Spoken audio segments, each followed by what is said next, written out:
Yo quiero, una vez más, doctora Rosario, agradecer esta invitación a participar en la entrega del informe anual del Consejo Privado de Competitividad.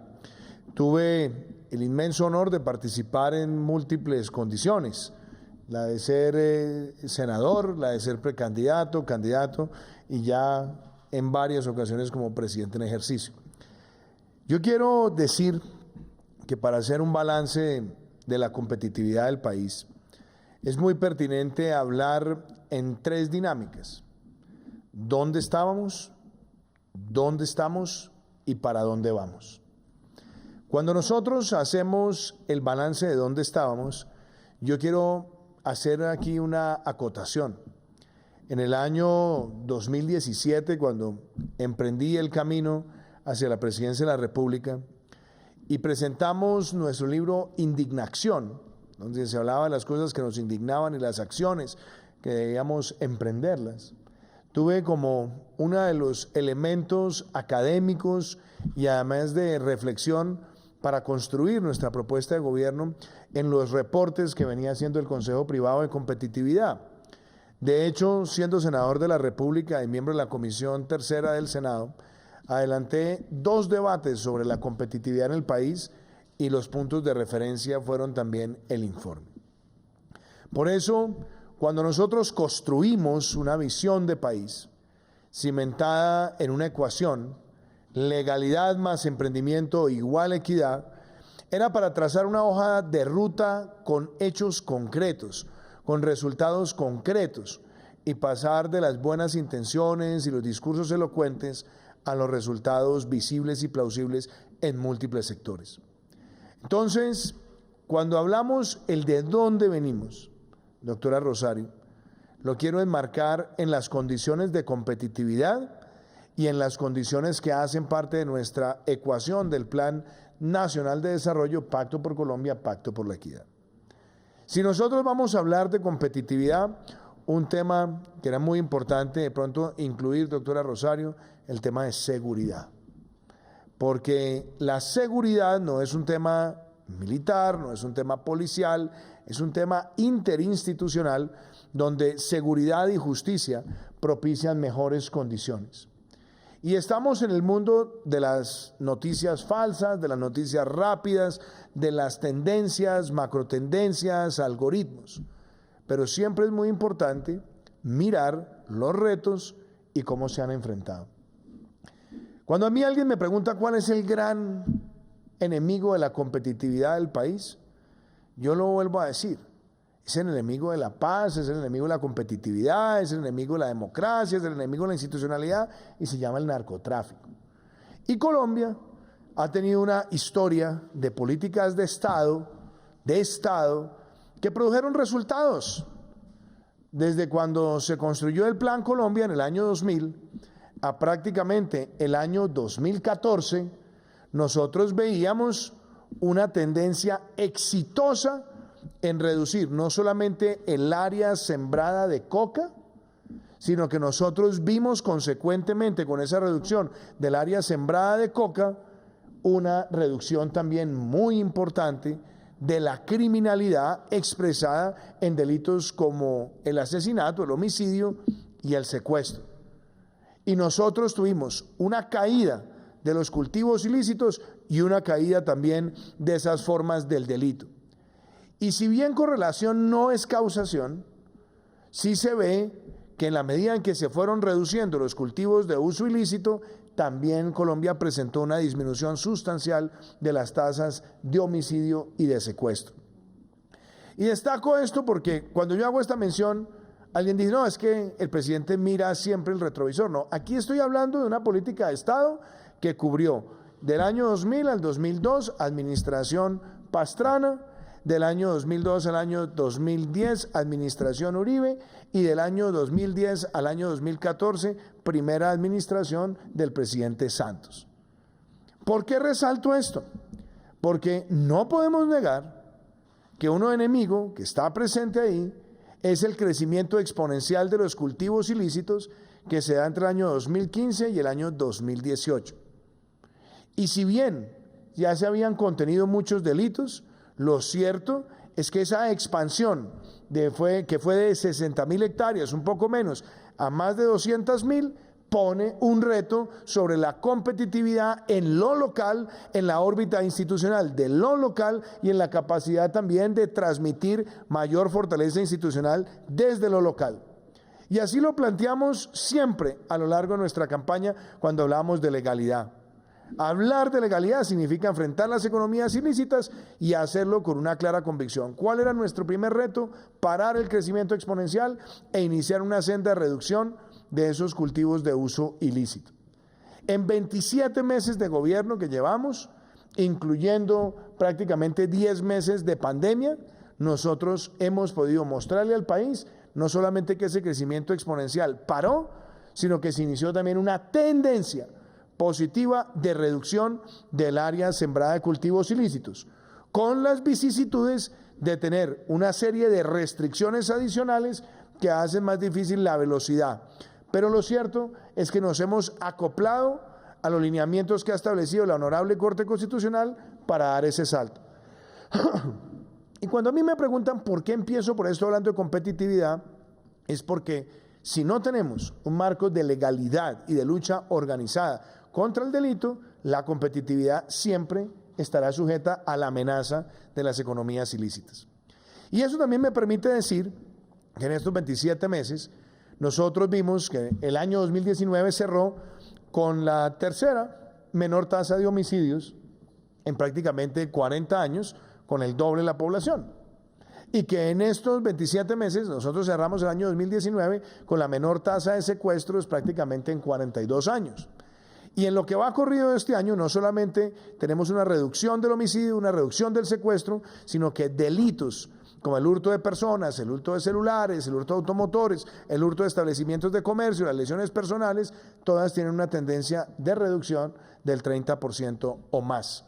Y es muy importante porque nosotros hoy como país necesitamos armonizar seguridad y justicia para enfrentar las economías ilícitas y por esa vía también generar un mejor entorno de competitividad desde lo local, entendiendo que ahí hay un cimiento interesante, fundamental y trascendental de la institucionalidad. Ahora, cuando hablamos nosotros de legalidad, también tenemos que reconocer, doctora Rosario, y ustedes lo dicen, el tema de la corrupción. La corrupción es un flagelo, pero los delitos también son corrupción. Aquí no podemos tener criterios maniqueos en la política colombiana donde corrupción es solamente el funcionario que va y hurta recursos o que desvía recursos o que hace tráfico de influencias. El narcotráfico, las economías ilícitas, cualquier forma de criminalidad también son forma de corrupción. Pero claramente para cambiar esas tendencias y pensar en la competitividad, no solamente desde la percepción, sino desde la eficacia de las políticas públicas, en estos 27 meses, yo puedo decir con mucha claridad que hemos dado un salto frente a lo que el mismo Consejo de Competitividad señalaba 3 años atrás, que es muy diciente. Hoy tenemos una norma que hace obligatoria hacer públicas las declaraciones de renta de los altos funcionarios del Estado. Hoy tenemos una normatividad que hace obligatorio hacer públicos los conflictos de intereses de los altos funcionarios del Estado. Hoy tenemos una normatividad que hace obligatoria la rendición de cuentas de los altos funcionarios, pero adicionalmente hoy tenemos una restricción clara a que no hay casa por cárcel para quienes son condenados por delitos de corrupción y adicionalmente hemos sacado adelante una normatividad que provee al país de elementos concluyentes en materia de proposiciones cuando se presentan licitaciones, de manera que no tenemos pliegos sastre o pliegos al servicio de la manipulación, sino que tenemos los pliegos tipo como factor normativo. Estas eran recomendaciones del Consejo Privado de Competitividad que venían de 2 o 3 años atrás y que hoy están más vigentes que nunca. Y además hemos presentado con la Comisión Nacional de Moralización para la discusión del Parlamento de una norma que endurece las sanciones no solamente a las personas que incurren en estos delitos, sino que permite también darle sanciones efectivas a las estructuras corporativas que propician esos actos de corrupción. Ese también es un cambio trascendental, aparte de tener mejores mecanismos para remunerar a quienes delatan y adicionalmente que tengamos una mejor herramienta de denuncia. Esto yo quisiera incluirlo también en el marco de lo institucional cuando hablamos de la legalidad. Y en materia de justicia, son muchos los retos, es cierto. Pero decía también en estos días un reporte que ya hemos logrado en estos 27 meses de gobierno la menor tasa de hacinación carcelaria prácticamente en los últimos 20 años. Pasamos de hacinamientos de más del 50%, hoy tenemos un hacinamiento del 20%, la idea es poder reducirlo a cero y que nosotros tengamos ahí también la participación de los gobiernos locales que deberían invertir también en tener infraestructura penitenciaria para sindicados, debido a que a nivel nacional tenemos las cárceles con un hacinamiento presionado esencialmente porque personas que son sindicadas, que no deberían estar en las cárceles para condenados, lo están haciendo. Pero eso también lo pongo en el marco institucional, dándole a eso también su contenido en lo que nosotros denominamos la competitividad. Ahora, pasando hacia los temas de la reforma a la justicia. Se han intentado múltiples reformas, decía César que ese es un anhelo, sí, es un anhelo, pero yo también creo que tenemos enseñanzas donde no tenemos que seguir pensando de una macro reforma, sino unas reformas que van presentando mejores condiciones. Hoy tenemos en el Congreso de la República en discusión un mejoramiento de los mecanismos alternativos de resolución de conflictos, particularmente los temas de conciliación y arbitraje, porque a la medida que resolvemos mejor las condiciones, estamos ejerciendo menor presión sobre el sistema judicial. Al ejercer menor presión y tener mecanismos mucho más ágiles para resolver disputas, pues estamos haciendo más competitiva también la justicia. Tenemos un proyecto en discusión, que es la jurisdicción agraria, tenemos también un código de procedimiento administrativo y tenemos también en el Congreso de la República una discusión bien interesante sobre la ley estatutaria que nos permitirá a nosotros también ejercer reformas puntuales para acercar el servicio de justicia, para digitalizar el servicio de justicia, para tener un mejor reclutamiento de la fuerza laboral que está en la rama. Y yo pongo esto de presente porque en ese acápite de legalidad hacen falta muchas cosas, pero los avances también son acordes con lo que el propio Consejo de Competitividad en sus reportes anteriores había planteado. Ahora, entremos a emprendimiento. Que emprendimiento tiene que ver con las situaciones primero macroeconómicas y también las microeconómicas. Cuando aspiré a la presidencia de la República dije con claridad que uno de nuestros objetivos era bajar la enorme carga de tributación para la micro, pequeña, mediana y gran empresa. Y además decíamos que la simplificación y buscar herramientas que propiciaran mayor inversión traerían consecuencias positivas. Hoy nosotros, 27 meses después, podemos decir que frente a lo que teníamos 2 años atrás y frente a lo que el mismo Consejo de Competitividad planteó en muchos escenarios, hemos reducido la carga de tributación por lo menos en cerca de un 20% en términos porcentuales frente a los tipos de empresa, de manera consolidada, pero que se hace aún una reducción mayor en el caso de las empresas nacientes. Temas concretos. Se eliminó la renta presuntiva, mecanismo anacrónico, antidiluviano que teníamos en el sistema tributario y que fue altamente cuestionado también por el Consejo de Competitividad en su momento. 2, permitimos el descuento del IVA que se paga por bienes de capital para estimular la inversión en el país. Tercero, permitimos la deducción del 50% de impuestos locales como el ICA, también para tener un régimen tributario mucho más transparente. Y fuera de eso, iniciamos un proceso donde tenemos un régimen simple que diferencia la tasa de tributación entre las empresas nacientes en consolidación con las empresas ya consolidadas.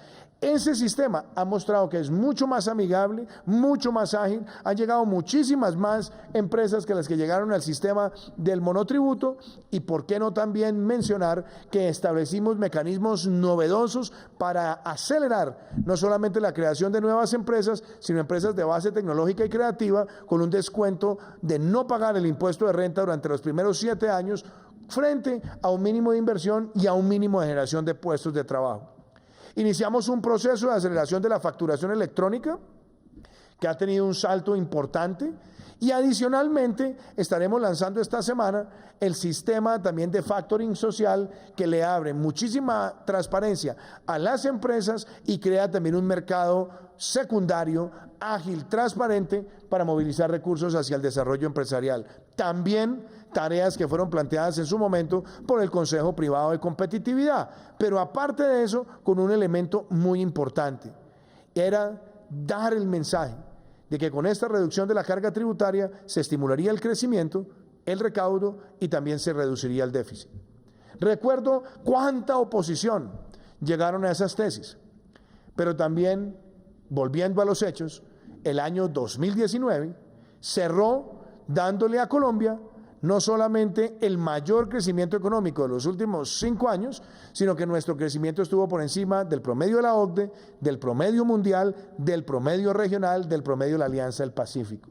Y fuera de eso, tuvimos un aumento del recaudo cercano al 10%, el más alto de los últimos 6 años, y logramos cerrar el año 2019 con el menor déficit fiscal desde que existía la regla fiscal, la mayor reducción, pero por primera vez un superávit fiscal de carácter primario.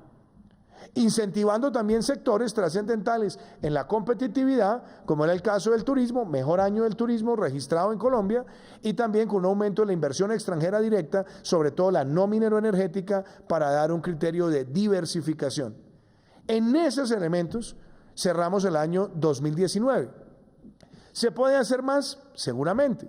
¿Se pueden corregir inequidades en el sistema tributario? Se deben corregir. Pero iniciamos un proceso donde claramente estábamos por primera vez en una reforma fiscal, a diferencia de las que se habían hecho en los últimos 20 años, dándole un sentido, donde la carga tributaria no se seguía consolidando en las empresas, perdiendo competitividad, perdiendo productividad y perdiendo también interés frente a otros países de la región. Claro, cuando nosotros vemos el de dónde se viene, también recuerdo algunos aspectos, y voy a mencionar 3 o 4, doctora Rosario. El Consejo Privado de Competitividad resaltaba que teníamos uno de los kilovatios industriales más altos de América Latina. E iniciamos una transformación energética que también generó mucha incredulidad en las épocas de campaña, donde nosotros decíamos que íbamos a pasar de menos de 60 megas de energías renovables no convencionales a establecer un sistema para lograr más de 2.000 megas. Hoy, con lo subastado, con lo asignado, tenemos ya un horizonte para llegar a 2.250 megas en el año 2022, y solamente en lo que va corrido del gobierno ya hemos multiplicado por casi 6 veces la capacidad instalada que tenía nuestro país, que significa en el largo plazo, en el mediano plazo, una reducción del costo de la energía, pero también habilitar nuevas herramientas de autogeneración, como la que hoy vamos a inaugurar con el doctor César Caicedo en Santander de Quilichao, donde Colombina lanza una nueva granja solar para su autogeneración, y que representa también, gracias a todos los incentivos fiscales y técnicos para este tipo de inversiones, productividad, competitividad en la generación y en el consumo de energía empresarial. Estuvimos también hace unos días en Córdoba, estábamos lanzando también lo que se conoce como Pétalo de Córdoba, una granja solar que lanza el Grupo Casino y que la aporta a distancia de sus almacenes a la red, pero que le permite compensar prácticamente el consumo de energía de cerca de 27 almacenes de gran superficie en el país. Otro esquema competitivo, regulatorio, y que desarrolla la ley 1715, que por varios años estuvo prácticamente estática. Ese es un ejemplo, que también cuando lo miramos en el orden de los hidrocarburos, donde no podemos descartar ninguna fuente de ingresos, ni ninguna fuente de inversión, ni ninguna fuente de desarrollo, por más que tengamos que hacer la diversificación, estaremos próximos a adjudicar 40 bloques, y hemos visto que en medio de la pandemia llega el Grupo Carlyle a adquirir las operaciones de Occidental en territorio, y vemos a Occidental hacer la gran apuesta con la adquisición de Anadarko del desarrollo costa afuera, que significa también para nuestro país una apuesta muy grande de buscar no solamente generación, sino mantener autosuficiencia en materia de hidrocarburos. Y también en medio de la pandemia vemos cómo nuestro país en el sector minero es capaz, haciendo los balances ambientales, de lograr la mayor inversión en una mina a profundidad en términos de oro en Buriticá, reconocida además por los altos estándares ambientales y por la contribución también que hará en términos de protección ecosistémica en las zonas donde opera. Esas son medidas claras que producen resultados en términos de competitividad. Y cómo no, también hacer referencia a infraestructura. Porque yo veía hace 2 años los reportes del Consejo Privado donde se hablaba de obras que estaban contratadas, asignadas, pero muchas de ellas paralizadas en marasmos de carácter jurídico. Hoy nosotros podemos decir que aún en medio de la pandemia, nosotros hemos logrado terminar el túnel de la línea, 45% de ejecución en este gobierno, dicho por la Asociación Colombiana de Ingenieros y por su presidente, el doctor Pardo. Adicionalmente, el puente Charte en la Orinoquía. Adicionalmente, la entrega de la primera vía 4G, que tiene una conexión prácticamente hasta el Magdalena Medio, que viene desde el Espinal. Y tenemos también una conexión que va desde el Huila hasta el Espinal, unidad funcional, donde ya tenemos cerca del 50% de otra vía 4G, estaremos entregando 18 de ellas en los próximos 14 meses, es decir, estaremos entregando más del 45%, más del 60% de las vías 4G que habían sido contratadas. Restablecimos la Ruta del Sol 3, se entregaron 30 kilómetros, estamos avanzando en la entrega de Mar 1, Mar 2, Pacífico 1, 2 y 3, y tenemos también las vías del NUS, por solamente mencionar algunas, con otras inversiones importantes que conectan, por ejemplo, a Pasto con Rumichaca, por mencionarlas, en el suroccidente del país. Estamos entregando 4 aeropuertos en los próximos 5 meses y tenemos saliendo a licitación alrededor de 19 proyectos de quinta generación en los próximos 14 meses con ejecución clara. Estos son proyectos de competitividad que se suman a lo que ayer presentábamos con la vicepresidenta, que es el Plan Nacional Férreo, donde ya cumplimos la meta de tener 1.000 kilómetros de línea férrea operando de manera comercial en la ruta que va de Chiriguaná desde La Dorada hasta Chiriguaná, o la que tenemos entre Belencito y Tocancipá, que suman más de 900 kilómetros, más las líneas que tenemos de operación privada, con lo cual cumplimos la meta del plan de desarrollo y vamos por 390 kilómetros más. Menciono esto porque eran apreciaciones en términos de competitividad que había que traer al momento en el que nos encontramos hoy. Y también yo quiero destacar que en términos de exportaciones, aún en medio de la pandemia, y reconociendo los esfuerzos de los 2 años anteriores, Colombia logró las más altas exportaciones agrícolas de su historia y las más altas exportaciones de bienes y servicios no tradicionales en los últimos 2 años. Eso nos tiene que motivar a que diversifiquemos más, desde luego, porque somos un país que ha mantenido un rezago donde el peso de las exportaciones con relación al PIB no se compara con otros países de la región.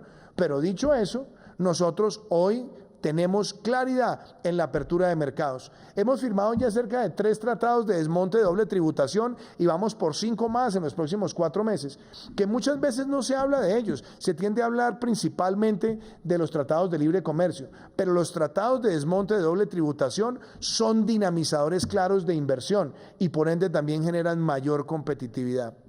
Y para también hacer una mención muy puntual, nosotros hemos consolidado al interior de la CAN, de la Alianza del Pacífico, también de la relación con Mercosur, una mayor apertura de mercados colombianos que, por dar el ejemplo concreto de la carne, en tan solo 27 meses hemos logrado la mayor apertura de mercados para la carne colombiana y también para las exportaciones agrícolas no tradicionales. Eso lo menciono para que nos demos cuenta que el camino por recorrer es largo, pero el camino recorrido también nos permite a nosotros materializar ganancias claras en competitividad.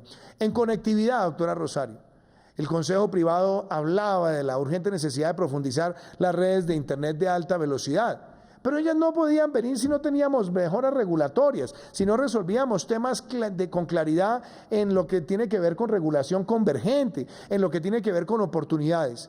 Hicimos la ley de las TICs, la sacamos adelante y con la ley de las TICs se habilitaron inversiones que vienen también de subastas que van a significar que para el año 2022 70% de la población colombiana tendrá acceso a Internet de alta velocidad, domiciliaria o móvil. Y viene una inversión de 10.000 puntos digitales de conexión en la Colombia profunda, acompañado de la formación de 100.000 programadores en el programa Misión TIC, que está en ejecución y que ahora trae en equipo a la red de universidades de nuestro país. Otra inversión importante en términos de competitividad. Y tengo que mencionar también las que se relacionan en materia de equidad, porque cuando hablamos de equidad, y ustedes hacían menciones puntuales, en el tema de educación, el reto de la educación ha sido grande en Colombia.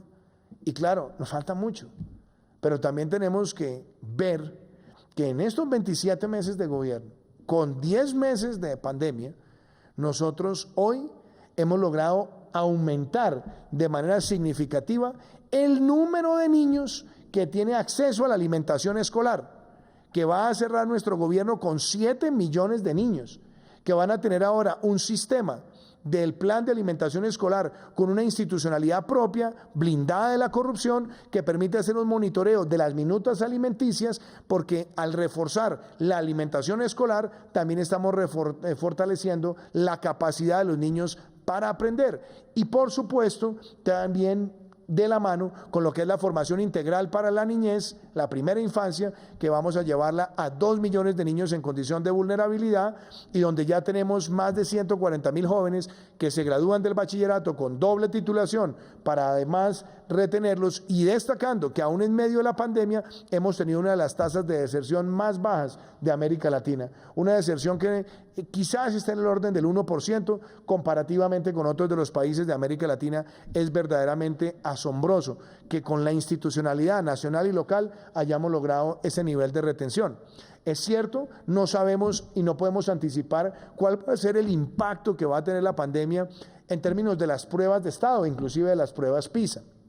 Pero nosotros debemos reconocer que aquí en este país, cuando vino la pandemia, no le dijimos a los niños váyanse a la casa y resuélvanlo ustedes como puedan, sino que hubo una capacidad institucional donde llevamos el refuerzo nutricional del ICBF, de los CDIs, de los centros de atención para la niñez, y también pudimos llevar el PAE en casa para que a ninguna familia le faltara la alimentación que tuviera a sus niños en el proceso de escolaridad, y combinamos herramientas no solamente en lo digital y donde teníamos carencias, hicimos los convenios con los medios de comunicación tradicionales. Y en materia de salud, doctora Rosario, también quisiera, en materia de educación no me puedo quedar sin mencionar que nosotros estaremos consolidando este año una meta muy importante, que son más de 150.000 jóvenes que están llegando gratuitamente a las universidades públicas de nuestro país. Esto, en términos de salto porcentual, Colombia tenía cerca de 8% de jóvenes con gratuidad en educación universitaria en el año 2018. Vamos a cerrar este año con el 30% de la matrícula en gratuidad, y la meta es dejar en el año 2022 el 50% de la matrícula con total gratuidad. Un salto de equidad que no tiene parangón en la historia reciente de nuestro país. Y debo también, a partir de estas reflexiones, también hablar sobre el tema de salud. Nosotros en Colombia, con todas las vicisitudes, con todas las dificultades, teníamos un país que ya tenía más de 5.300 unidades de cuidado intensivo cuando empezó la pandemia. Hoy nosotros tenemos más de 11.000 unidades de cuidado intensivo. Y eso es un salto realmente titánico en un periodo muy corto, y nosotros hoy estamos a la cabeza en América Latina de mayor nivel de unidades de cuidado intensivo por cada millón de habitantes. Habilitamos una red de telemedicina donde pasamos de 400.000 usuarios a más de 4 millones de usuarios. Hemos dado el paso a la historia clínica en línea. Estamos también haciendo la remuneración del pago de deudas vencidas de carácter laboral, y esperamos, sí, y en eso hay que reconocerlo, una mayor aceleración en los próximos meses de lo que es el pago de punto final. Toda esta enumeración, y yo sé que podría mencionar más cosas, tiene que ver con lo que hoy tenemos nosotros, y que me obliga también a hablar del campo, porque en el campo colombiano, donde tenemos los retos de competitividad, pero los retos de competitividad no se resuelven con discursos, no se resuelven simplemente haciendo grandes enunciados. El Consejo Privado lleva haciendo diagnósticos años enteros, pero cuando queremos hacer la transformación rural necesita bienes públicos. El promedio de inversión en vías terciarias, pensando en la competitividad rural, era de 100.000 millones de pesos año.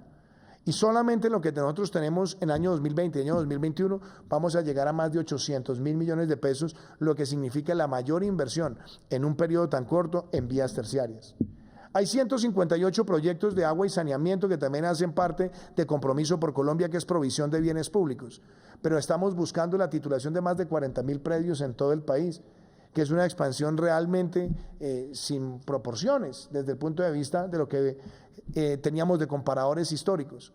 Y hemos puesto además en funcionamiento la agricultura por contrato, que cerrará este año con 130.000 productores que venden sin intermediación, no solamente teniendo un contrato de largo plazo a término fijo, sino la menor tasa de financiamiento que se haya conocido para el campo, que es de TF menos 1%, con la mayor expansión de los seguros agrícolas.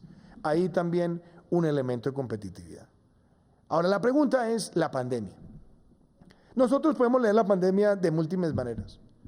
Podríamos leer la pandemia con el criterio, bueno, esto es un evento fortuito, ya pasó. No, la pandemia no ha terminado. La pandemia, desafortunadamente, es un desastre natural que no termina de pasar y que obliga a la adaptación.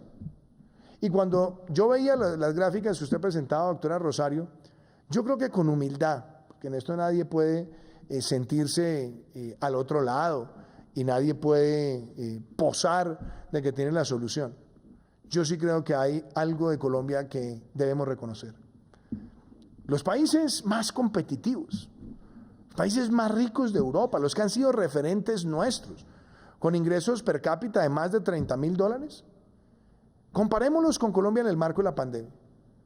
Colombia hoy, en muertes por millón de habitantes, está mucho mejor que Francia, que Italia, que España, que Bélgica, que el Reino Unido, que los Estados Unidos. Mejor que Bolivia, mejor que Ecuador, mejor que Perú, mejor que Chile, mejor que Brasil, mejor que Panamá, mejor que México. Pero esto no es una competencia entre países.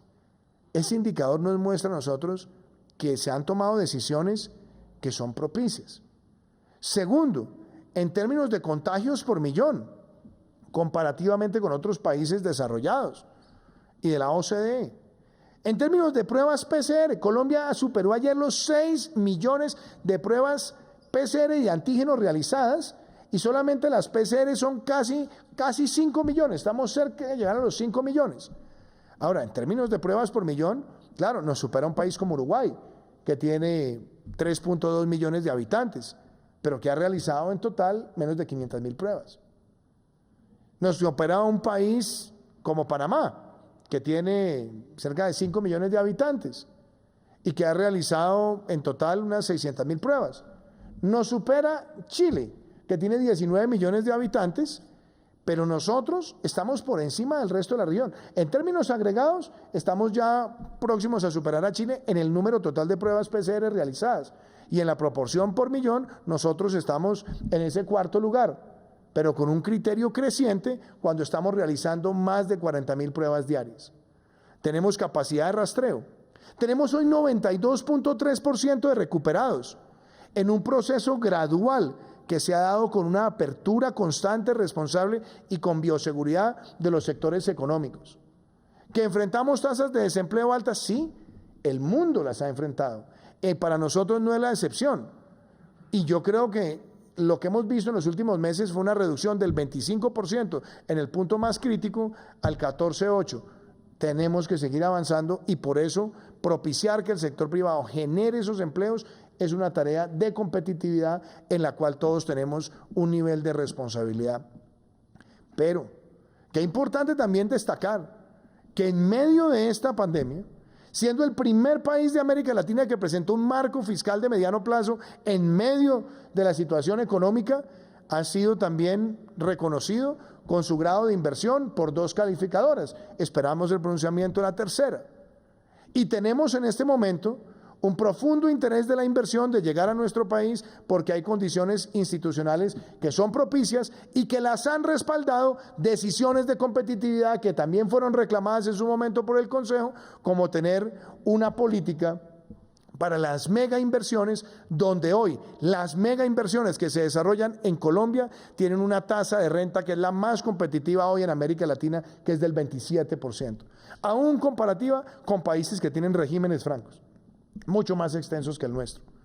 Tenemos también los proyectos estratégicos de carácter turístico, en los cuales nosotros necesitamos hacer una gran profundización. Y tenemos, por supuesto, unos retos que no son menores y que nos tienen que obligar a nosotros a, en la política y en la institucionalidad, mirar ese factor como un factor también de competitividad. porque Colombia tiene algo que muchas veces lo tomamos, como dicen los americanos, for granted, y es la estabilidad institucional. Cuando nosotros hacemos un parangón con otros países del hemisferio, esa estabilidad institucional y además esa trascendencia de articularse el Estado para enfrentar los momentos más complejos, yo creo que para nosotros significa una gran fortaleza.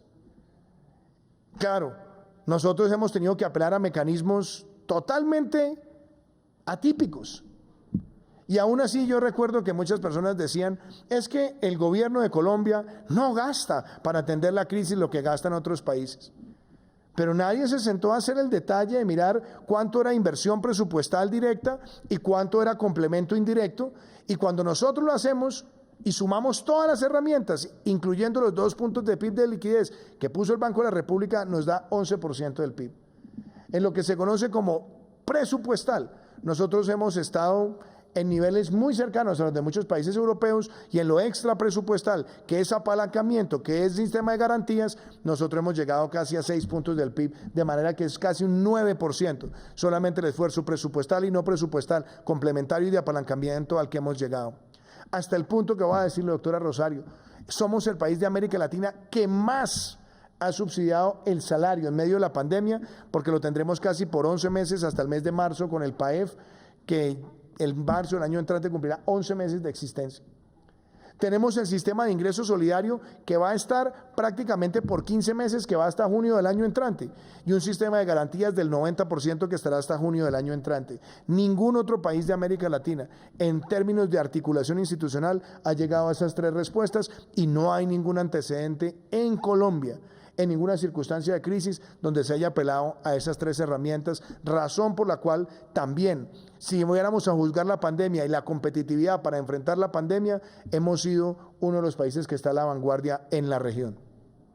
Pero aquí no se trata de ser complacientes, aquí no se trata de vanagloriarnos, aquí no se trata de decir las cosas están maravillosas, no, se trata de reconocer el camino, dónde estamos, y ahora dejar muy clara la ruta del para dónde vamos. La pandemia solamente terminará cuando exista una vacuna universalizada o cuando exista un tratamiento universalizado, o si alguien puede probar que existe de manera sostenible una inmunidad de rebaño.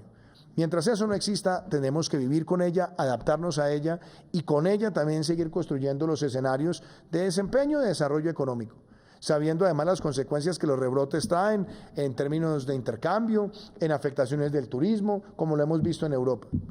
Pero el mensaje es que hoy hay una visión, hay un compromiso por Colombia que tiene 170 billones de pesos de inversión pública, privada y público-privada, que busca generar más de 1.7 millones de empleos, que lo hemos venido trabajando también con el Consejo de Competitividad, y que tiene también una vocación de hacer inversiones que impacten laboralmente, vías en la vivienda no bis, que lo tenemos también en las obras de infraestructura complementarias, en la inversión en tecnología, en turismo, industria, también en economía naranja, con incentivos muy concretos.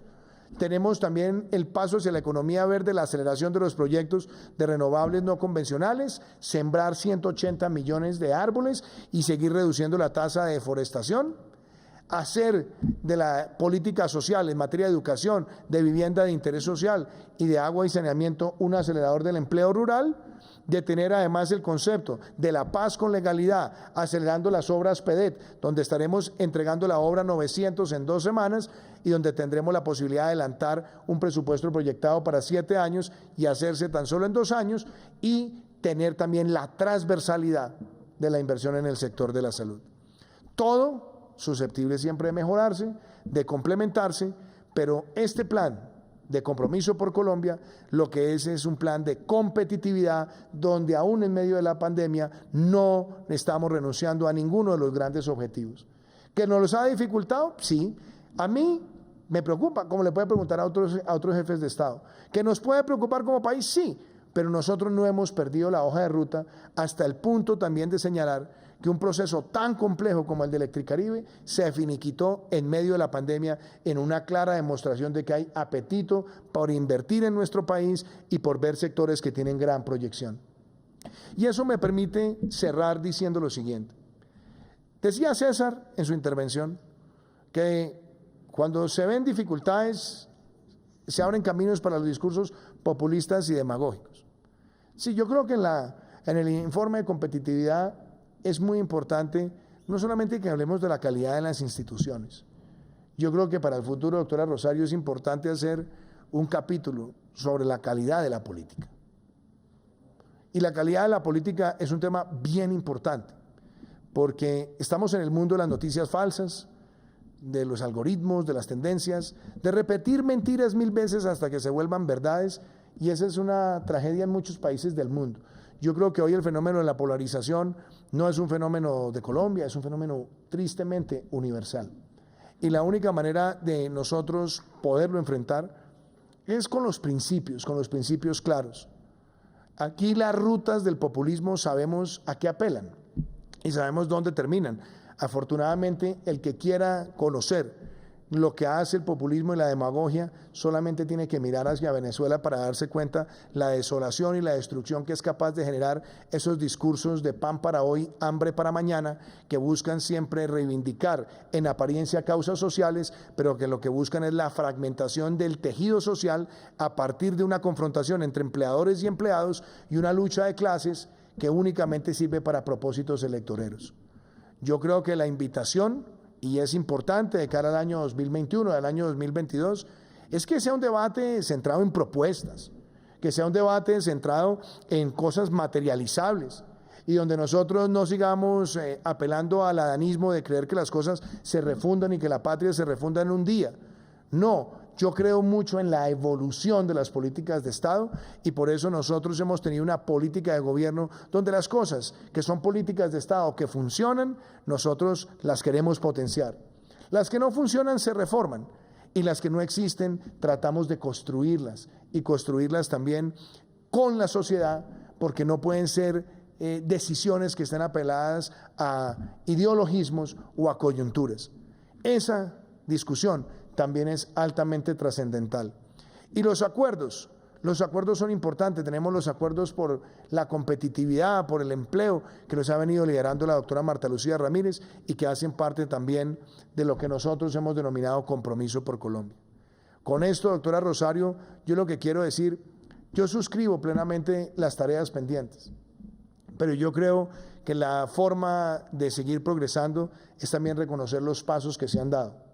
Y cuando yo miro hacia atrás con los que han sido recomendaciones del Consejo Privado de Competitividad y también otras reflexiones de otros grupos en Colombia, de la academia, nuestro propio análisis, nosotros podemos decir que en los próximos 21 meses que nos quedan de gobierno, nosotros vamos a seguir marcando una pauta para que Colombia sea más competitiva y que esa competitividad se traduzca en que nuestro país siga estando en el ojo de los inversionistas, siga estando en el ojo de quien quiere desarrollar empresarialmente en América Latina, pero que también trascienda en oportunidades para la ciudadanía y por eso pusimos la equidad como el centro de nuestra ecuación de legalidad más emprendimiento.